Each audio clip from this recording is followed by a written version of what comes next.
전기야 놀자 8강입니다. 녹음하는 것도 하다 보니까 좀 편안하게 할 수 있는 그런 뭐가 되네요. 역시 뭐든지 반복이 제일 좋아지게 하는 방법 같습니다. 목소리도 그렇고요. 오늘은 8강인데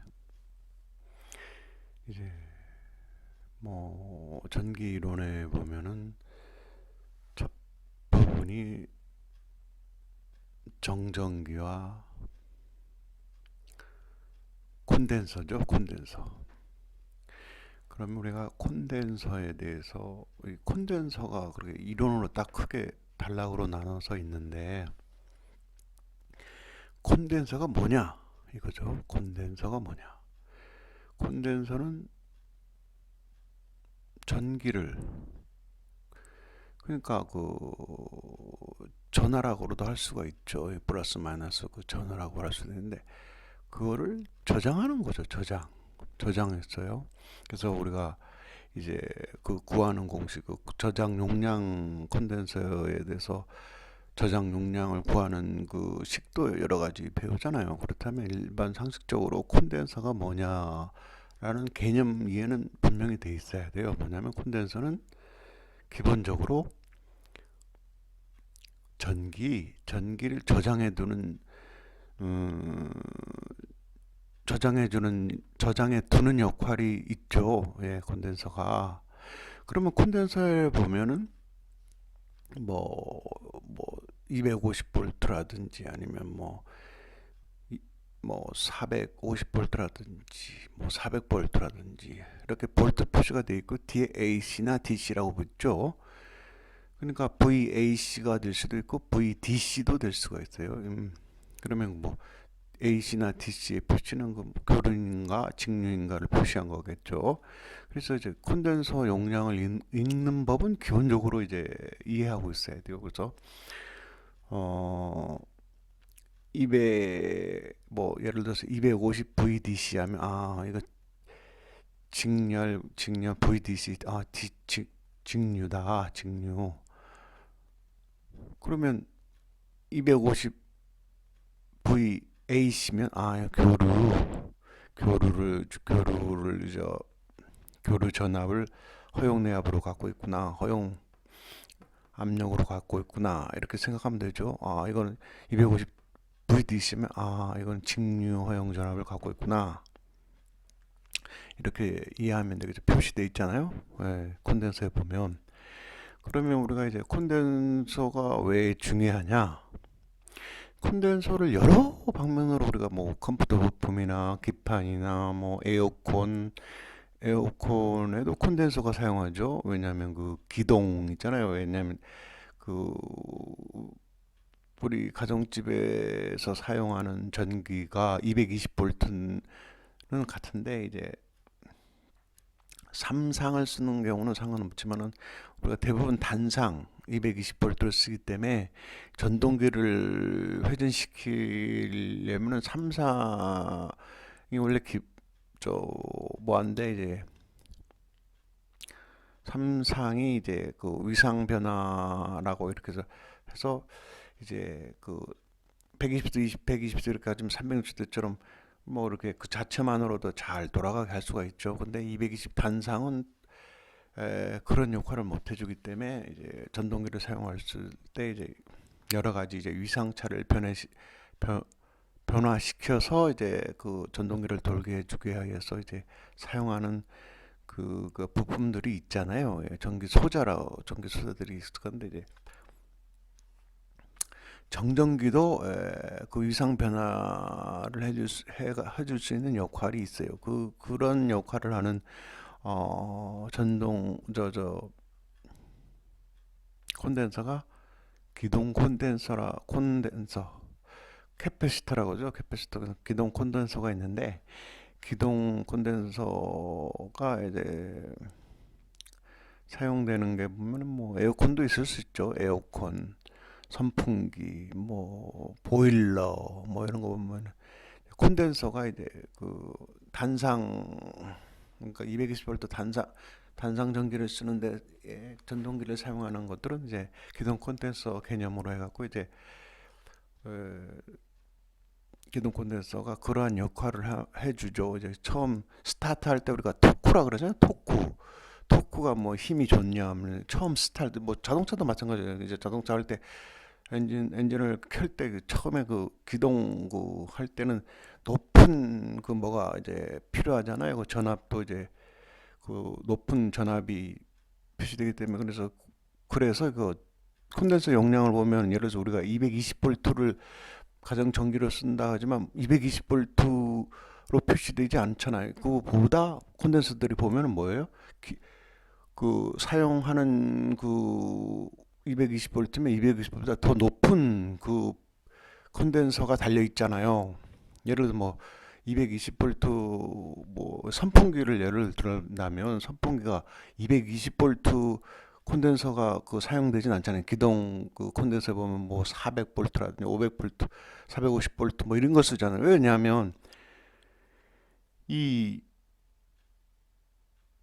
아까도 말했지만 그 높은 전압 있잖아요. 220V가 기동할 때 전동 그 모터가 기동할 때 그보다 더 훨씬 더 많은 그 그 전압이 발생할 수가 있단 말이에요. 그래서 그랬을 때 초기 시동할 때 그랬을 때를 대비해서 그거보다 더 버텨낼 수 있는 그런 과전압이죠. 그런 걸 버텨낼 수 있는 용량을 가져야 되죠. 그래서 이제 보통 이제 그 콘덴서들이 용량 표시된 거 보면 이제 그 사용하는 전압보다 좀 더 높은, 최소한 30% 이상 높은 그런 전압을 전압을 표시된 그 콘덴서를 사용하죠. 그렇기 때문에 이제 이 콘덴서 용량에 표시된 그 표시 개념 있잖아요. 뭐 250V도 뭐 300V냐, 400V냐, 뭐 450V냐, 500V냐 이 용량 관계를 알아두면 전자 제품 같은 거 있잖아요. 그런 것에 이제 예를 들어서 콘덴서가 고장 나는 경우도 많이 있거든요. 그래서 콘덴서 바꿔줄 때 그 개념을 알고 있으면 쉽게 바꿀 수 있죠. 예를 들어서 콘덴서가 이제 콘덴서가 뭐 이렇게 배가 불러서 튀어나와서 이제 배불뚝이라고 그러거든요. 어쨌든 튀어나와서 이제 이랬을 때 이거를 교체해 줄 때 콘덴서가 어떤 콘덴서로 교체해야 되냐 했을 때 전압을 보잖아요. 일단 전압이 같거나 그보다 더 높은 그 전압이 표시된 콘덴서를 부품으로 교체해 줘야 된단 말이에요. 예? 무슨 말인지 알죠? 그러니까 콘덴서가 예를 들어서 기존에 고장났던 콘덴서가 예를 들어서 200V다. 그럼 최소한 200V보다 같거나 더 높은 표시가 된 콘덴서 소자를 구해서 교체해 줘야 된단 말이에요. 그러면 이제 콘덴서가 그렇게 되는데, 근데 콘덴서에 보면은 전압만 표시된 게 아니고 정전 용량이라는 거 있잖아요. 용량. 이거 용량이 표시돼 있어요. 용량, 캐패시터 용량 또는 콘덴서 용량이 표시돼 있잖아요. 예를 들어 뭐 20 마이크로 페럿 아니면 뭐 2만 마이크로 페럿 뭐 이렇게 그 페럿이 표시돼 있어요. 그 뭐 1 마이크로 페럿도 있죠. 선풍기 같은 경우 보면 뭐 1 마이크로 페럿이라든지 뭐 이렇게 그 사이에 그거 많이 쓰고, 에어컨 같은 경우 뭐 2만 페럿 그렇게 표시된 것도 있죠. 그러니까 용량, 정전기 용량이 있어요. 그런데 용량은 일반적으로 생각하기에 용량이 어떤 역할을 하느냐 이거에 대해서도 알고 있으면 이제 좋아요. 왜냐하면 그 정전기 그 역할이 뭔가에 대해서 확실히 알 수 있는 개념이거든요. 알아두고 공부하는 것과 모르고 공부하는 거는 좀 차이가 있죠. 그러니까 정전기 아까 전압의 관계에 대해서는 얘기했으니까 용량이 어떤 역할을 하느냐 이거예요.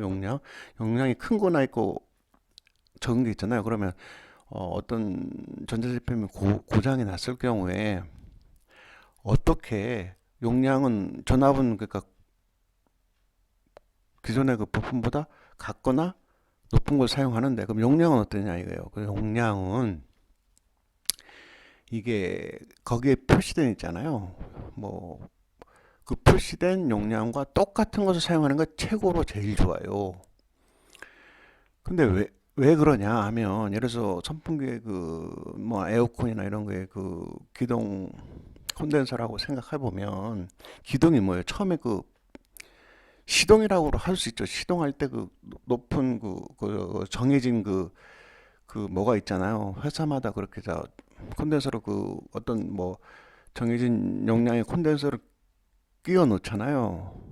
근데 그 정해진 용량이 아무런 그 의미가 없는 거냐? 아니죠. 왜냐하면 예를 들어서 2만 마이크로페르짜리의 그 콘덴서가 있는데 거기에서 1페르 선풍기에 사용하는 1페르짜리 뭐 같은 볼트 450볼트라고 하지만 1페르짜리를 갖다서 끼워 놓으면 되겠어요? 안 되죠. 토크가 제대로 안 나죠. 시동이 안 될 거 아니에요. 시동이 제대로 안 된단 말이야. 안 돼. 정전 용량도 그 고려해서 그 권선 그러니까 코일을 감잖아요. 어떤 코일이 그 코일 그 정전 용량을 그 몇 볼트가 나온다는 걸 그 권선이니까 권선이라는 게 코일 감을 권이거든요. 코일을 감는다 해서 선을 감았다 해서 권선이잖아요. 권선 감을 권 그러니까 코일을 감는다 했는 건데 그 전류 있잖아요. 전류 그러니까 그 마이크로페르 그 전류 있잖아요. 저 그 정전기 정전 용량 있잖아요. 정전기가 어떤 전기를 저장하는 플러스 마이너스 전하를 저장하는 역할을 하잖아요. 그래서 이제 전하는 뭐예요? 전하의 흐름이 전류잖아요. 전류. 그러니까 전류가 그 용량이 뭐 그 정전기 용량이 어느 정도 용량에 따라 전류가 들어가는 양이 다를 거 아니에요. 20 마이크로 페르짜리의 그 정전기에서 들어가는 용량하고 전류 용량하고 2만 마이크로 페르 그 콘덴서에서 들어가는 어, 용량하고 뭐 2 마이크로 페르 콘덴서에 들어가는 용량 전류는 다를 거 아니에요. 다르단 말이에요. 그렇기 때문에 그 기동 그 콘덴서라면 제대로 기동이 안 되겠죠. 기동이 이게 뭐 아무 상관이 없는 게 아니라 그 설계할 때부터 그 모터 전동기를 설계할 때부터 그 용량을 계산하고 그 기동 콘덴서를 용량 그에 맞게 둔 거란 말이에요. 그렇기 때문에 제일 좋은 것은 정전 저 콘덴서의 용량은 같은 거 있잖아요. 용량은 되도록이면 같은 용량을 해준 것을 하고 그리고 만약에 그 똑같은 것을 구할 수가 없다면 거의 위아래로 거의 비슷한 용량을 가진 콘덴서 용량을 가진 것을 해야 이게 뭐 기동 역할이든지 뭐든지 원활하게 전류가 그 정도 비슷하게 들어가서 제대로 된단 말이에요. 그러니까 이렇게 콘덴서를 교체하려고 이제 납땜이나 뭐 할 게 아니에요. 그럼 고장난 것을 바꿨을 때는 용량은 위아래로 있잖아요. 콘덴서 용량 위아래로 거의 비슷한 거 있잖아요. 제대로 비슷한 거. 제일 좋은 것은 가장 좋은 것은 똑같은 용량을 가진 콘덴서로 바꿔준다. 이거고 그리고 차선책은 그런 게 없다. 구할 수가 없다 하면은 그 똑같은 용량의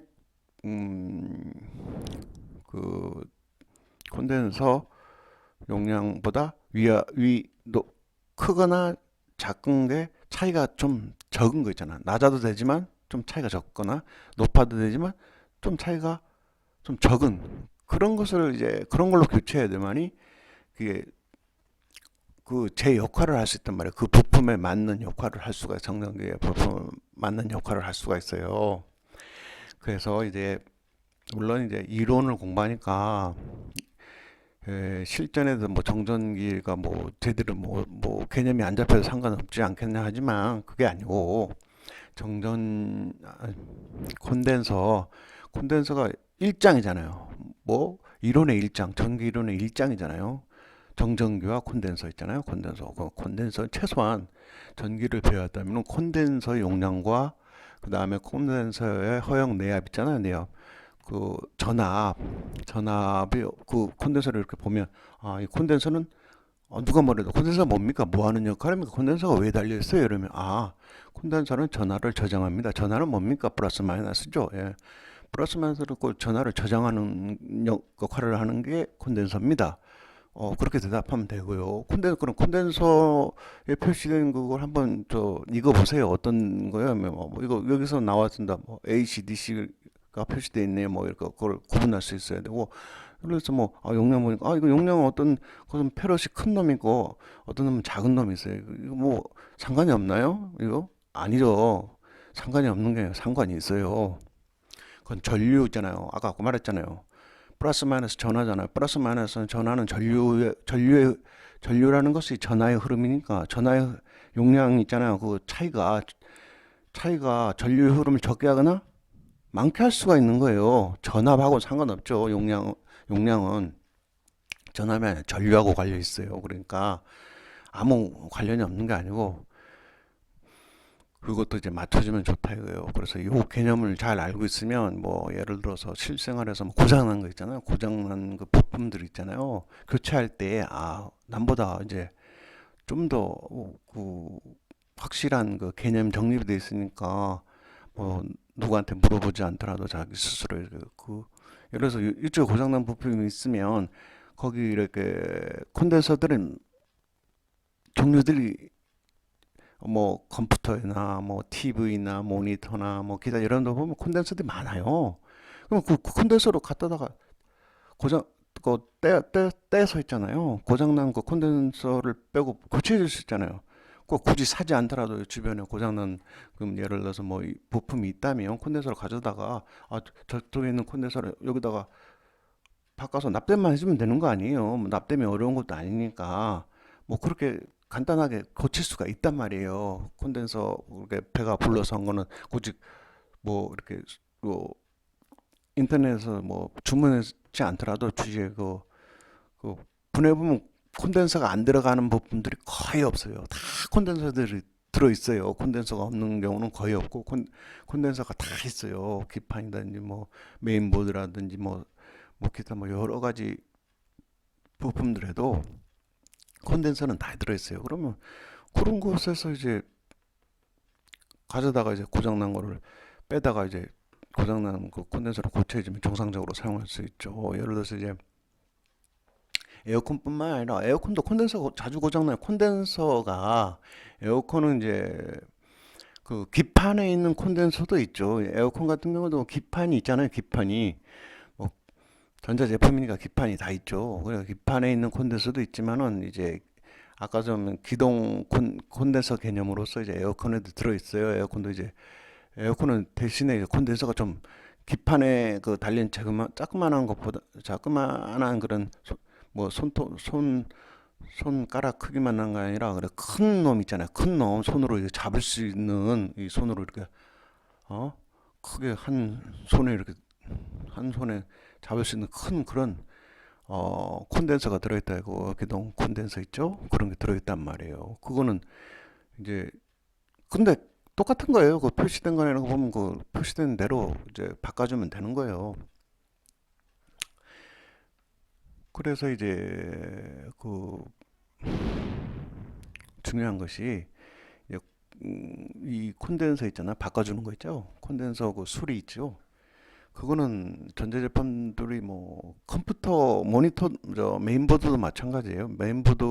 메인보드도 그거 보면은 콘덴서가 있는데 이 콘덴서 그 그래픽 카드라는 것도 있죠. 컴퓨터에 보면 그래픽 카드 이 그래픽 카드나 이제 메인보드 같은 경우에도 보면 콘덴서에서 그 배불뚝이라고 그래요. 그게 튀어나오는 거 있잖아요.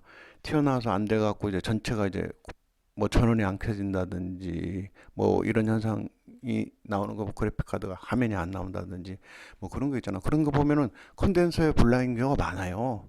그래서 그 부분 콘덴서만 있잖아요. 교체해주면 메인보드나 뭐 그래픽 카드가 정상적으로 사용할 수 있는 경우가 많거든요. 그래서 뭐 그렇게 수리하는 거죠. 뭐 그런 거 뭐 원가가 뭐 100원도 안 들어갈 거예요. 예를 들어서 컴퓨터 그 메인보드나 그래픽 카드에 쓰이는 콘덴서는 뭐 100원, 200원 몇 개도 안 할 거거든요.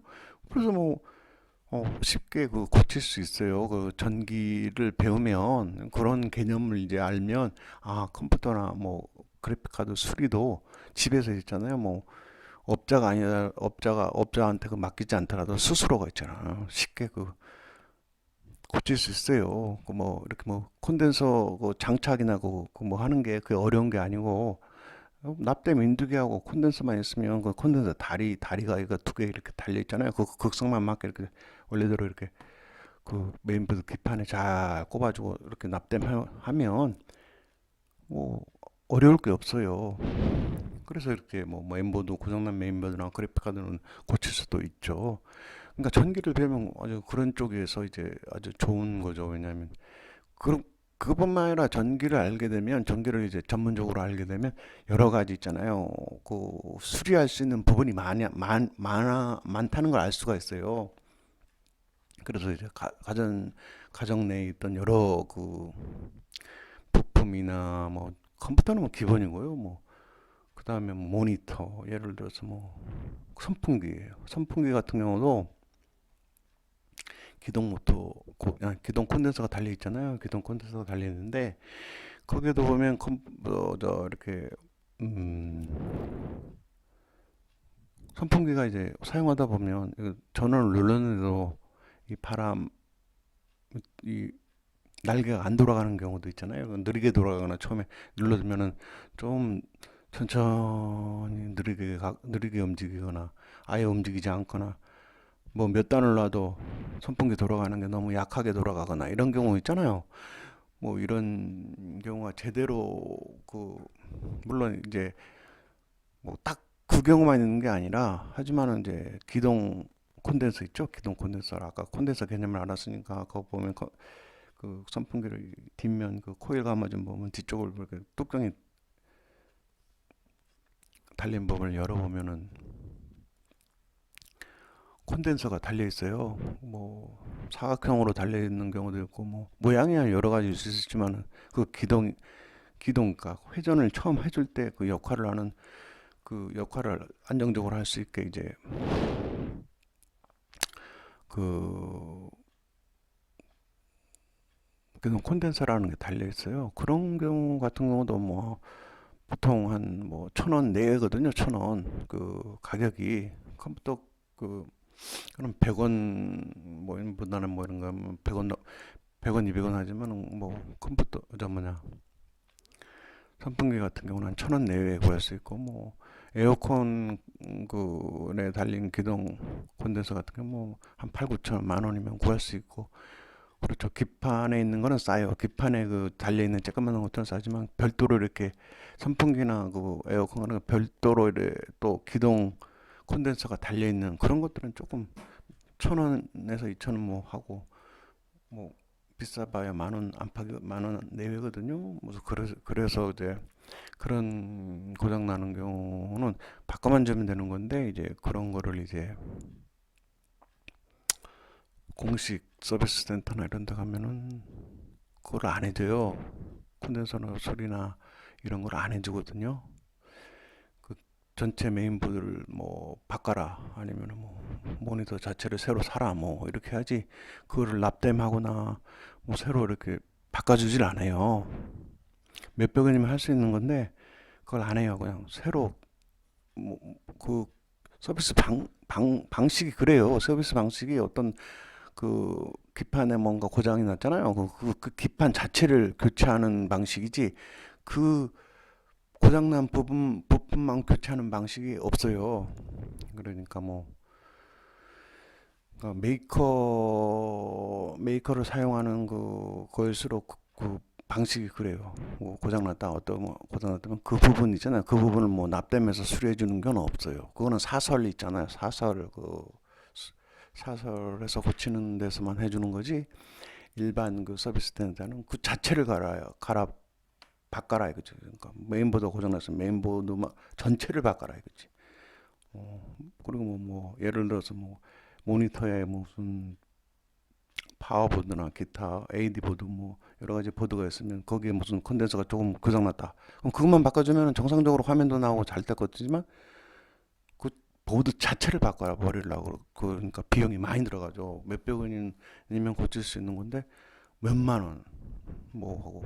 그리고 뭐 에어컨 같은 경우도 이제 무슨 돌팔이라 그래야 되나 뭐 어쨌든 이제 사람을 속이는 그런 사람들 같은 경우는 보면은 이제 콘덴서 뭐 만 원짜리인데도 뭐 이거는 뭐 실외기가 고장이 났으니 실외기 전체를 바꿔야 된다. 뭐 이렇게 해버리는 경우도 있을 수 있고 뭐 예를 들어서 그렇지 않으면 뭐 콘덴서가 고장 났는데 무슨 뭐 가스가 새갖고 무슨 가스가 없어서 이제 뭐 한다 이런 식으로 이제 사기를 칠 수도 있죠.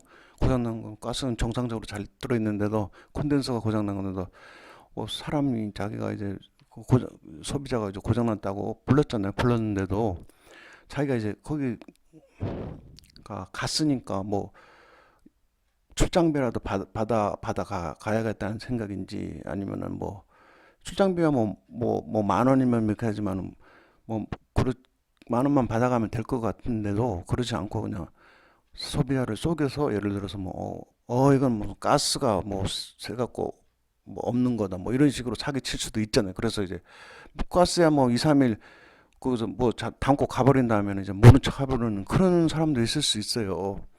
실질적으로 고장난 것은 실외기의 그 콘덴서 부품 그거 그냥 바꿔주면 되는 건데 그거는 안 하고 돌팔이니까 콘덴서를 바꿀 생각은 안 하는 거죠. 콘덴서는 바꿔주면 되는 건데 콘덴서를 안 바꿔주고 가스만 그냥 뭐 바꿨습니다 하고서 가버리고 이제 전화도 안 받고 하는 그런 사람도 있어요. 보면은. 근데 이제 그런 사람들한테 속지 않으려면 전기를 배운 사람들이야 기본적으로 이제 아 그런 게 있네. 그러면 이제 아유 이거 분명히 그런 뭐이 증상이 있잖아요. 콘덴서가 이제 불량이라서 이제 실외기 팬이 안 돌아가는 건데 가스가 없어서 안 돌아간다. 뭐 이러면 그러니까 말이 안 되잖아. 왜 가스가 없는데 실외기 팬이 안 들어가요? 말이 안 되잖아. 근데 그거를 전기를 배웠으면은 이게 이 사람이 지금 돌팔이 그 에어컨 기사구나, 돌팔이구나 이렇게 이제 금방 캐치할 거 아니에요. 콘덴서를 우리가 배웠는데 콘덴서가 기능이 그건데 팬이 안 돌아가는데 왜 가스가 없어서 안 돌아간다 그러냐. 이거는 뭔가 이상하다. 그러면 그 사람 말을 믿고 그냥 내버리는 게 아니라 그럼 가세요. 그냥 가세요 한 다음에 다른 사람한테 이렇게 불러갖고 이거 이렇게 이런데 이쪽 부분이 좀 뭐한 것 같은데 아니면 좀 자세히 좀 봐주세요. 이렇게 할 수 있잖아요. 전기를 배웠으면. 근데 콘덴서 우리가 전기 이론으로서 콘덴서와 정전기를 딱 일장부터 배웠는데 에어컨이 실외기 팬이 안 들어간다? 근데 가스를 넣으면 잘 될 거다라는 그런 말을 하는 사람이 있으면은 그것도 세상에 그런 기사를 제대로 그냥 돌려보내지 않고 그냥 돈 주고 가스 뭐 7, 8만 원 주고 어 교체하고 난 다음에 이제 그 기사가 가면은 이제 몇 시간 후에는 이제 원래 상태로 뭐 안 돼갖고 전화해봐 전화도 안 받고 뭐 그러면은 이거 되겠어요? 그래서 전기를 배우면 여러 가지 기존에 가지고 있던 자기의 어떤 뭐랄까 상식이나 이런 그, 기술들이 체계적으로 이론적으로 이렇게 통할 수가 있단 말이에요. 어떤 보일러든 뭐 에어컨이든 뭐 컴퓨터든 뭐든 선풍기든 뭐든 간에 전기를 사용하는 부품들이기 때문에 전기 개념을 알면 그래도 만약에 어떤 분야를 이제 공부를 하면 그쪽 분야에 대해서 더 빨리 습득하고 더 빨리 수리할 수 있는 능력을 가질 수가 있는 거예요. 전기를 알면은. 그러니까 그 전기를 알고 어떤 그 분야를 배우는 거하고 전기를 모르고 그 분야를 배우는 거하고는 아주 차이가 나는 거죠. 그래서 제가 전기를 공부해 보니까 기존에 알고 있던 지식들이라는 생각이 단순한 것들 있잖아요. 그런 게 왜 그런가에 대해서 이제 전기를 통해서 더 확대되고 더 많이 알게 되고, 그리고 더 이제 이론까지 겸비가 되니까 이제 전기란 학문이 이게 과학일 뿐만이 아니라 모든 우리 실생활에 있어서 배워두면 전혀 나쁠 게 없다 이거예요.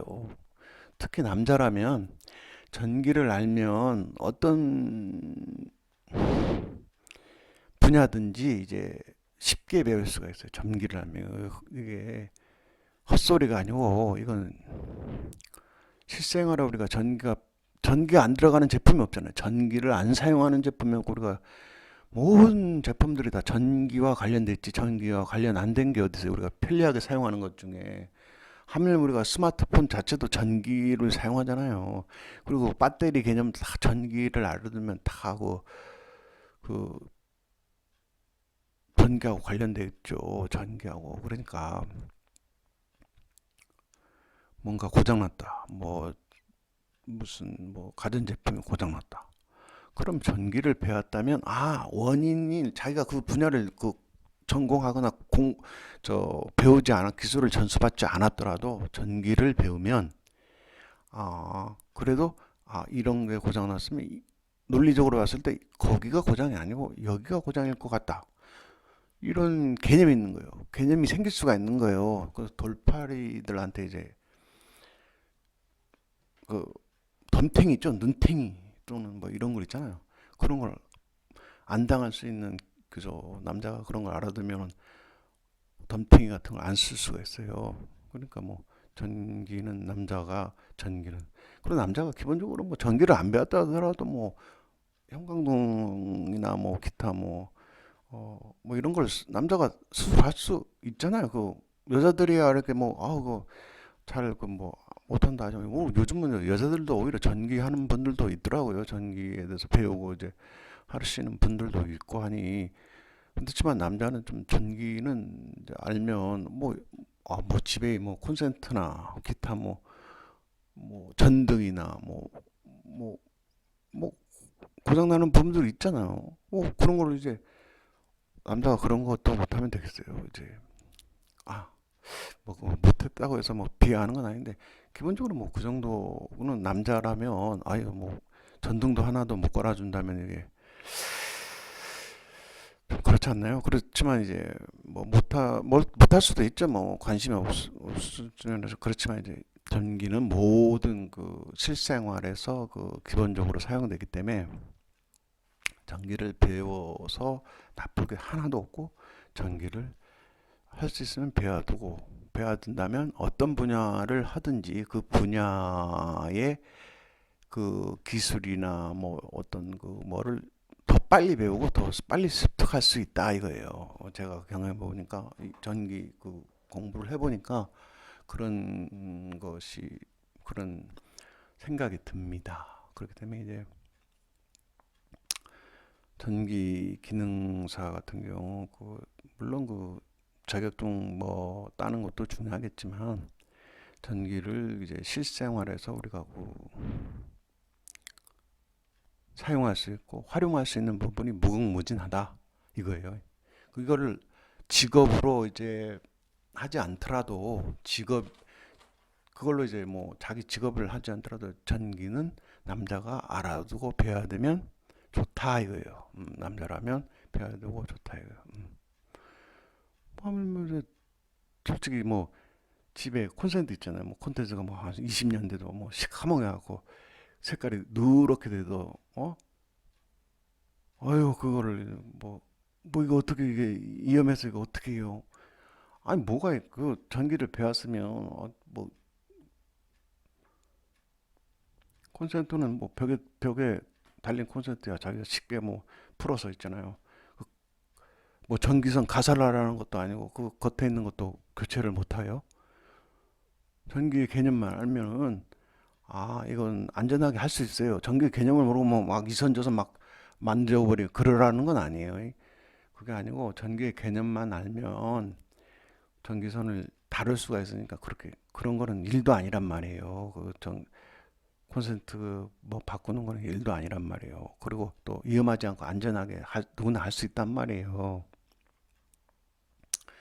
그 정도 뭐 그것뿐만 아니라 뭐 우리 실생활에서도 여러 가지 가전제품들이 있어요. 가전제품들이 있어 전기를 배워야 되면 그런 거를 자기가 수리를 못 하더라도 수리 기사한테 덤탱이를 안 맞을 수가 있어요.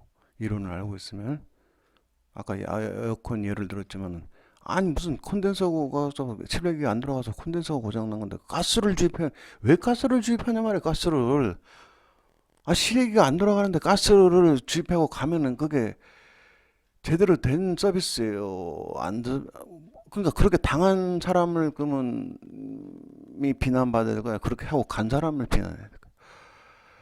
뭐 사기 당한 사람 뭐 사기 뭐 이건 뭐 또 사기로 또 뭐 고소할 수 있는 그런 것도 아니네. 뭐냐면 뭐 그 기사가 입장에서는 안 되니까 뭐 그러니까 소비자가 보통 이제 지식이 없으니까 소비자가 그랬을 거 아니에요. 가스가 일반적으로 가스가 뭐 새서 가스가 없으면 이제 에어컨이 안 된다 이런 상식이 있으니까 뭐 그 기사 부를 때 뭐 뭐 가스를 넣어주세요 해서 기사가 왔을 수도 있죠. 예? 그렇잖아요. 에어컨이 시원한 바람이 안 나온다. 그럼 일반적으로 그냥 어디서 주워들은 풍월은 있으니까 그러면 가스가 새서 그런 거다 해서 이제 가스를 넣어주세요 해서 불렀으니까 예를 들어서 그 기사가 말하기를 그러면 이렇게 말할 수도 있잖아. 아니 가스를 넣어달라고 해서 불러서 나는 넣어준 것밖에 없는데 무슨 문제냐. 그래서 나는 돈 받고 갔다 하면 아니 근데 소비자는 모를 수도 있잖아요. 이게 그냥 일반적으로 그냥 시원하지 않으면 가스를 보충해 주세요, 넣어주세요 이렇게 그냥 일반적으로 그렇게 알고 있으니까 소비자가 모른다 해도 몰랐다 해서 그 소비자가 가스 넣어주라고 해서 그냥 이거 가스가 넣을 일도 아닌데 그냥 가스만 그냥 무조건 뭐 넣고 그냥 가버리면 그게 되는 거 아니잖아요. 그거 아니잖아요. 그거. 물론 그러면 누가 근본적으로 잘못이냐? 그러면 가스를 넣어달라고 부르는 사람이 잘못이냐? 아니면 가스가 이건 문제가 아닌데도 자기가 이제 출장 와서 그냥 가보면은 자기가 손해니까 뭐 가스를 넣는 척이라도 해서 돈을 받아가야만이 자기가 이득이 생기기 때문에 그냥 뭐 소비자가 가스 넣어달라니까 가스만 넣어줬다 뭐 그러니까 이제 뭐 딱 뭐라고 말씀 못 지만 그렇게 하도록 그냥 가만 놔둔 옆에 있는 그 남자가 문제지. 남자가 전개를 알았으면 그렇게 안 했지. 말을 또 그렇죠. 어떻게 에어컨이 고장 났다 이러면 아는 척을 하지 말아요. 모르는 대로 그냥 아 이거 고장 났는데 이거 좀 손 봐주세요 해야지. 가스를 왜 와이프가 예를 들어서 가스를 넣어달라고 뭐 어디 둘은 풍어는 있어가고 가스를 넣어달라 해서 그런 말도 하지 말아요. 차라리 그랬으면 그 기사에게 채무 물을 수 있잖아요. 그 가스만 넣어주고 간 그 기사한테 책임을 물을 수 있지만 부를 때 가스 넣어달라고 불렀으니까 자기는 가스를 넣고 간 것뿐이다. 뭐 이렇게 해버리면 할 말이 없는 거란 말이에요. 그러니까 전기는 배워두면 여러 가지 분야에서 다 써먹을 수가 있고 활용할 수가 있기 때문에 활용할 수가 있다. 오늘은 이제 아까 얘기했지만 뭐 전기의 깊은 그렇다고 해서 이제 좀 예를 들어서 뭐 시험에 나올 뭐 알아둬야 될 그런 게 뭐가 있나. 공부한 것 중에 보면 저항의 그 병렬 연결 있죠. 병렬 연결에서 합성 저항 구하는 식에서 예를 들어서 뭐 R은 합성 저항을 구할 때 R은 뭐 R분의 1 플러스 R2분의 1 플러스 R4분의 1 분의 1 이렇게 해서 이제 합성 전체 저항을 구한다라는 그 공식이 있잖아요. 식이 있잖아요, 식이. 근데 이제 그 식에서 우리가 저기 역수라 하잖아요. 그래서 우리가 아까도 말했지만 그러니까 그 계산한 식에서 나온 식에서 통분해서 그 통분한 수를 거꾸로 이렇게 분모와 분자를 바꾸니까 그 저항 전체 저항이 구해지더라니까. 왜 합성 저항 있잖아요. 전체 저항, 합성 저항의 값을 구할 때 왜 역수를 하느냐라고 궁금할 수가 있잖아요. 왜 역수를 하느냐, 이거 역수. 근데 그게 역수를 한 게 그 계산식이 그랬을까? 번분수, 저번 7강에서도 얘기했지만 번분수를 알면 왜 역수를 하는지가 답이 나오잖아요. 근데 그 번분수를 모르면 왜 역수를 해서 그 합성 저항을 구했는지를 이해가 안 될 거예요. 그래서 이제 병렬 연결에서의 합성 저항 전체 구할 때 역수 저항값을 구할 때 역수를 하는 이유는 번분수 계산 방식 때문이다. 이렇게 그렇게 알고 있으면 쉽게 이해가 돼요. 쉽게 이해가 되고 시험에 문제 풀이할 때 그 이해하기도 좀 쉽겠죠. 쉬울 거고 그럴 거예요. 그래서 오늘은 그 정전기 있잖아요. 정전기 왜 갑자기 전기론의 정전기와 콘덴서라고 첫 부분이 그래서 정전기가 먼저 나오네. 콘덴서인데 콘덴서 개념을 확실히 알자. 콘덴서에 표시된 용량 그리고 그 다음에 콘덴서의 역할, 콘덴서에 그 표시된 전압, 그 어떤 관계가 있나? 전압은 그거보다 크거나 기존의 그 교체할 콘덴서보다 같거나 높으면 좋은데 용량은 어떻게 된다? 용량이 안 맞으면 어떻게? 기동 토크에서 문제가 발생하고 첫 번째 기동할 때 제대로 안 되거나 뭐 기동 콘덴서라면 그리고 모니터 기판이라든지 뭐 컴퓨터 기판에 그 콘덴서라면 기동 콘덴서가 아니고 모니터 메인보드 있잖아요. 메인보드에 콘덴서가 예를 들어 메인보드 콘덴서에 용량이 안 맞는 거 있잖아요. 용량이 안 맞는 걸 넣으면 어떻게 돼요? 그 전류 있잖아요. 전류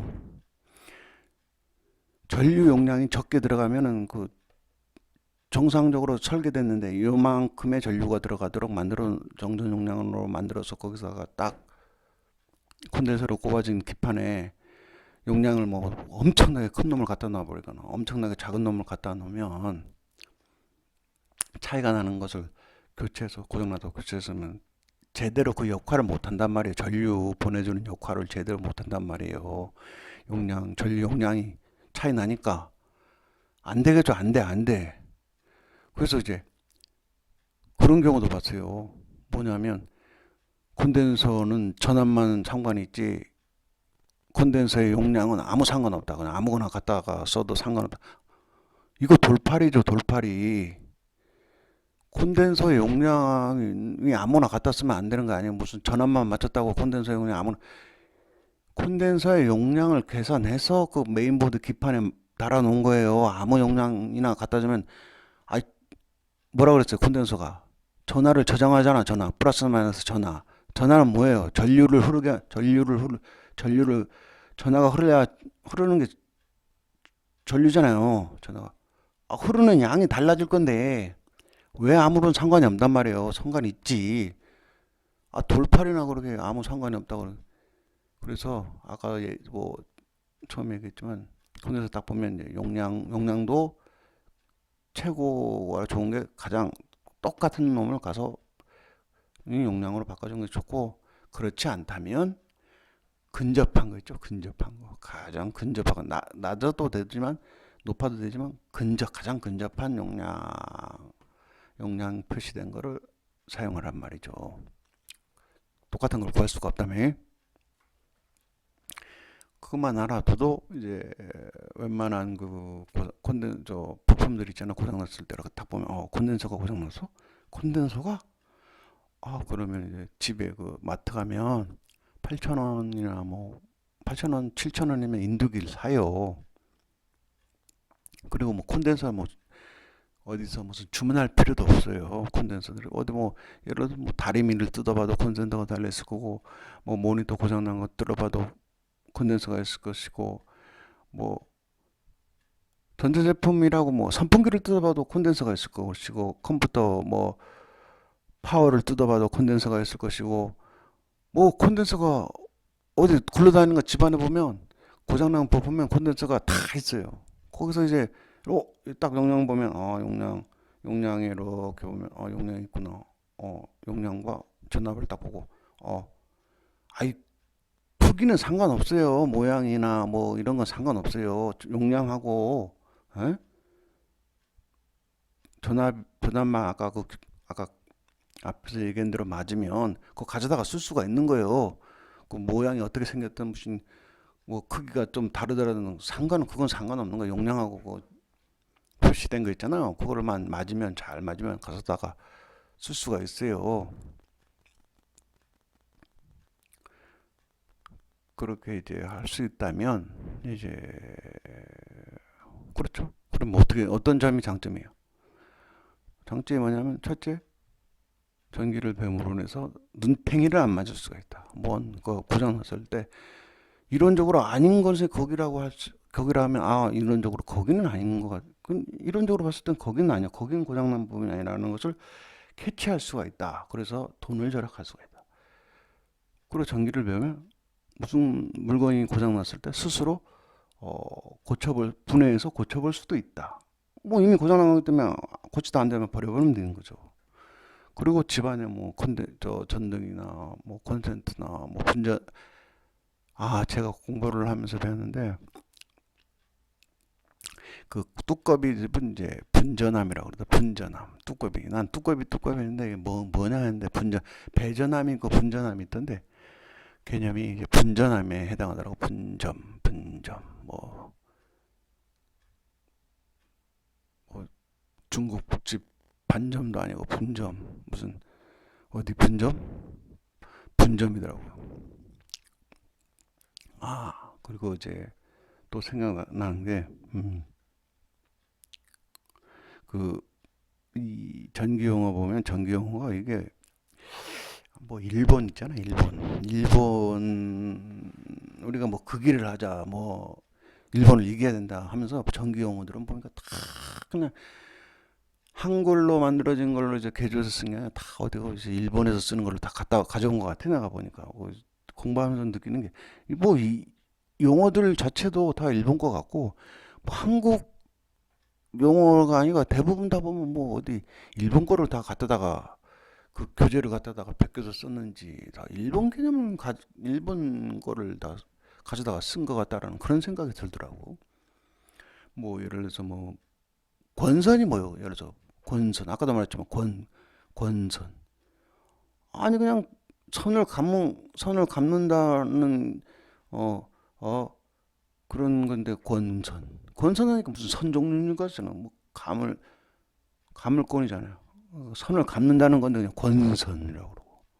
그리고 무슨 예를 들어서 무슨 그 전동기 무슨 뭐 할 때 파권, 중권. 파권은 무슨 직렬 연결이고, 중권은 병렬 연결이다. 병렬 연결, 뭐 파권, 중권. 아니 무슨 파권, 중권, 권선. 좀 그냥 우리나라 그 용어로 다 바꿨으면 좋겠는데 어제 그냥 솔직히 그 일본어도 중국어 영향을 많이 받고 중국 영향을 받아서인지 한자로 많이 쓰잖아요, 일본어가. 근데 우리나라도 보면은 그런 영향 때문에 이제 일본 그 전기 용어를 많이 쓰는 것 같아요. 뭐 이러면서 뭐 전선을 빼낼 때 오, 가, 뭐 하는 거 보던 것도 다 일본어라고 그러더라고요. 일본 뭐고 뭐 도란스, 도란스도 일본어 같기도 하고 여러 가지 어쨌든 일본 뭐 니빠, 벤치, 어, 뭐야 이거다. 뭐 어쨌든 그런 영어 없잖아. 어? 그렇게 뭐 우리 무슨 용어들이 보면 뭔가 좀 있잖아요. 일본말 비슷하다라는 느낌이 들어요. 그리고 뭐 장비나 이제 저 전기에 사용하는 장비나 뭐 이런 거 보면은 그것도 또 우리나라 영어도 안 같고 그렇다고 무슨 우리나라 말도 안 같고 뭐 일본 그 말 비슷하게 다 만들어진 것 같아 공부해 보니까 어쨌든 뭐 그런 걸 얘기하는 게 아니라 어쨌든 용어도 좀 쉬운 걸로 바꿔야했으면 좋겠는데 뭐 용어도 좀 바꾸긴 해야 될 것 같아요. 어쨌든 근데 뭐 시험을 봐야 될 입장에서는 기존 용어를 제대로 외워갖고 사용해야지 무슨 뭐 언어를 창조하는 것도 아니고 그러니까 어쩔 수는 없지만은 그렇더라고요 현실이. 어쨌든 그렇고 그리고 좀 그렇지 않나요? 공부를 그렇게 좀 하다 보면 왜 공부를 해야 되는 게 아니라 전기는 내가 보니까 왜 공부를 해야 돼. 공부를 해야 돼. 음. 전기는 알면 내가 공부해 보니까 손해가 없다. 음. 남자가 전기를 알면 손해가 하나도 없다. 도움되면 도움됐지 손해가 될 건 없다. 이제 왜냐하면 전기 없는 현대 생활이 있어요. 우리가 실생활에서 전기가 없는 생활을 어떻게 나는 자연이다라고 가서 살 생각이 아니라면 전기에 대해서는 알아야 된단 말이에요. 나는 저 산이다 그래서 전기하고는 담을 끊고 살고 뭐 자연인이다 하면서 어디 동굴에 가서 살지 않는 나는 전기가 없는 삶은 없단 말이에요. 그 과정에서 전기로 인한 뭐 제품의 고장이나 뭐 이런 거 좀 많이 있고 실생활에서도 많이 경험할 수 있는 문제이기 때문에 그러니까 일반 상식적으로 알아두면 좋은 점이 많다 이거예요. 그래서 전기는 뭐 그것을 직업을 하지 않더라도 그것으로 있잖아 자기 직업을 하지 않더라도 일반 상식적으로 알아두면 좋다라고 공부하면서 생각이 들어요. 그래서 누구나 전기는 일반 상식적으로 배워두거나 알아두면 또 그런 기회가 있다면은 배워두면 좋을 것 같아요. 전혀 나쁜 게 없고 도움이 되는 거라고 생각합니다. 오늘도 뭐 한 가지 이야기를 뭐 여러 내용으로 막 오래 한 것 같은데 어쨌든 들어두면 그리고 공부하면 무슨 말인지 이해가 되고 도움이 될 거예요. 도움이 된단 말이에요. 그렇지만 이제 전기에 대해서 난 전기에 대해서 알 생각도 없고 관심도 없고 뭐 이렇다면 뭐 그냥 아무 뭐 의미가 없지만 그래도 전기를 배워오겠다라고 하면은 따라오면 그 얘기하는 걸 듣고 따라 같이 이제 배워 나가면, 저도 배우는 입장이잖아요. 뭐 제가 전문가도 아니고 저도 배우는 입장이기 때문에 이렇게 같이 이렇게 배우다 보면 이제 전기에 대해서는 어디 가서 눈탱이를 안 맞는 그런 사람이 될 수가 있다 이거예요. 네. 어떤 오늘은 이제 8강은 여기까지입니다. 감사합니다.